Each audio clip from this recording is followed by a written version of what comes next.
আসসালামু আলাইকুম। প্রিয় ভাই ও বোনেরা, সবার জন্য কি নিয়ে হাজির হয়েছি সবাই মাছ ভাজা দেখেই বুঝতে পারছো। হ্যাঁ, সবার জন্য নতুন একটি রেসিপি নিয়ে চলে এলাম।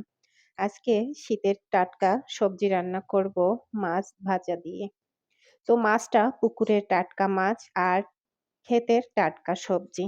তো সিম, ফুলকপি, আলু দেখতেই পাচ্ছ বন্ধুরা, ১ম এ কিন্তু মাছগুলো হালকা করে ভেজে নিয়েছি।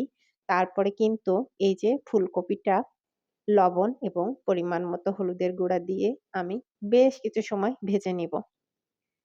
তো বন্ধুরা এই ফুলকপি এই তরকারিটা যে এভাবে হালকা করে ভেজে তারপরে রান্না করলে মসলা ছাড়া কিভাবে রান্না করলে ভালো লাগে সেটাই তোমাদের দেখাবো। সবসময় যে গোশ বা তরকারি বেশি মসলা দিয়ে রান্না করতে হবে এমন কোনো কথা নেই। মসলা ছাড়া হালকা তরকারি যেমন যাদের শরীর অসুস্থ থাকে তাদের জন্য শরীরের জন্য উপকারী। আর যারা সুস্থ থাকে তাদেরও হালকা খাবার মাঝে মধ্যে খাওয়া শরীরের জন্য অনেক দরকার।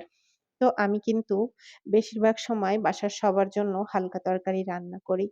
আর গোশটাও অনেক সময় হালকা করেও রান্না করে থাকি।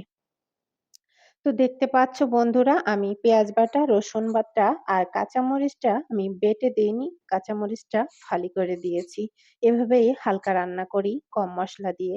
আসলে বন্ধুরা সব রান্নায় যে শুকনো মরিচ তরকারিটার রংটা লাল করে রান্না করতে হবে এমন কোনো বিষয় না। আসলে তরকারিটার রংটা লাল করে রান্না করলে তরকারিটা দেখতে সুন্দর হয়। কিন্তু কাঁচামরিচ দিয়ে রান্না করলে তরকারিটার রংটা দেখতে অতটা সুন্দর না হলেও স্বাদের কোনো কমতি হয় না। যারা আমরা কাঁচামরিচ দিয়ে রান্না খাই তারা অবশ্যই জানবে। তো আমি কিন্তু মসলাটা দিয়ে কষিয়ে তারপরে রান্নার জন্য পানি দিয়ে দিয়েছি।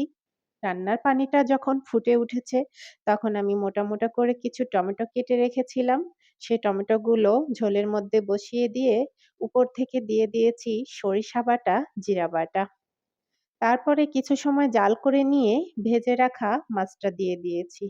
তারপরে আমি আরো কিছু সময় জাল করে নিয়ে উপর থেকে দিয়ে দেব কিছু ধনিয়া পাতা। তো বন্ধুরা শর্টকাটের মধ্যে ৩ মিনিট প্লাস ভিডিও বানানোর লক্ষ্য। আমরা যারা ফেসবুকে কাজ করি ৩ মিনিট প্লাস ভিডিও তো সবারই বানানো প্রয়োজন।